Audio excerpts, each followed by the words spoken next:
Um, so today I'll be talking about an ethnic war that's going on in my home country, Ethiopia.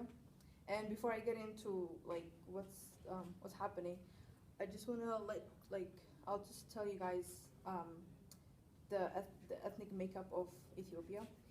So there's Oromo, which is like the popular uh, ethnic group, and that's what I am as well.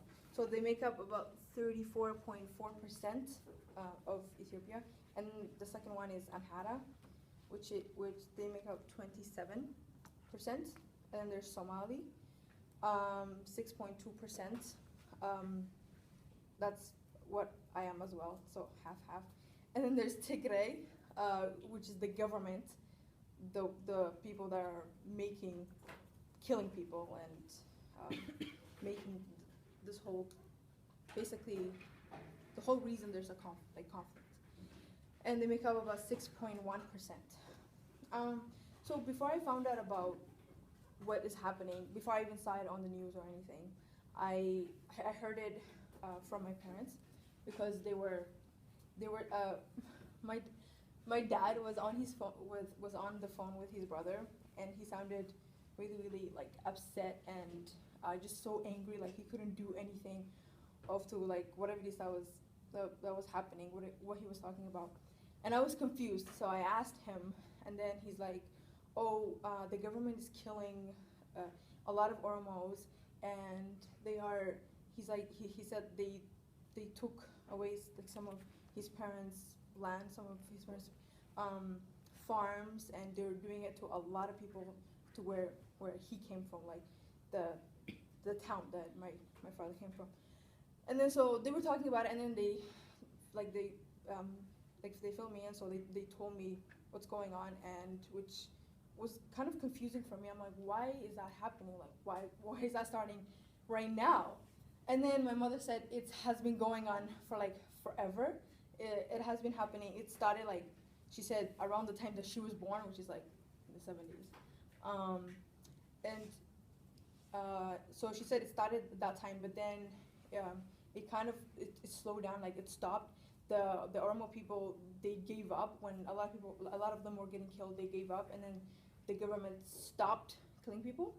And then that was around the time me and my siblings were born, so I didn't get to see any of that happening in where I grew up. So when we moved here, and then just this last November, somewhere in 2015, that's when it started again, and it's still happening now. So, so the Oromo group, the majority of like group, they're like the Tigray, the government, they don't let them do anything in the country. So they started protesting again, because they got like tired of feeling like they're left out. And then the Amharic, the other ethnic group, the Amharics, started helping them as well. So they started protesting with them, but then it was a bad idea, because they're just still getting killed again, more like hundreds and hundreds of them. And then and it says here, like I went on like Google just to find out more information, and then it says the protesters were initially over a plan to expand boundaries of Addis Ababa, which is the capital, into the Oromia region. There's like a small city of Oromia, because there's majority of them, so they have like a city and stuff. That plan was dropped, but the demonstrations exposed some underlying issues, and a protest continued, with the latest round taking place on Saturday in many places in Oromia and the capital Addis Ababa.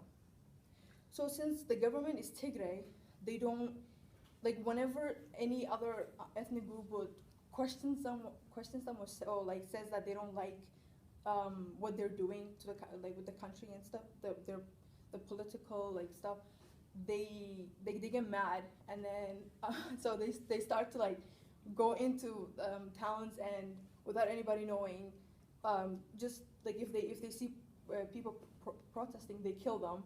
They were just for no reason, and then like take away like, their farms and the house lands and stuff like that. And so basically the Oromo group and the Amhara group are saying that they don't want to be ruled by them anymore. So that's why they started protesting again, and they're getting more and more people so they can get them off of, like, from ruling them, basically. And the prime minister, they have a prime minister, and the prime minister is half Tigray, half Amhara, but he doesn't care of to what's happening. And whenever like the news or people would ask him, like, in interviews and stuff, he says everything is fine. Like, he would always tell them, oh, the country is fine, everything's fine. They want to be more involved, we will let them in. We will what is it called?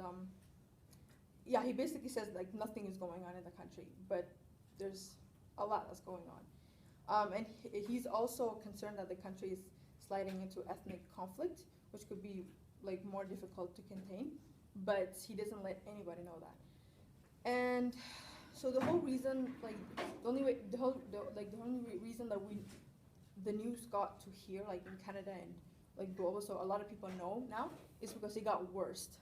Like, just I think last month or so, it said, like, about 400 or something like that people just died in just the last few months. So it's getting more worse and worse, and more people are dying. That's why it has gone big, and that's how, like, the people that are here know about it and everything. And so the families that live here in Canada, they're afraid to go back. Like, they're afraid to even do anything, and they can't do anything from here, like, for their families that are back home, like my parents. They can't do anything to help them. And I have a friend who, her family planned to make a visit. They planned last year, like, they got the ticket and everything, and they were gonna go this summer, but they were afraid to go back. They didn't, so they canceled the trip and they didn't go back, like, out of fear.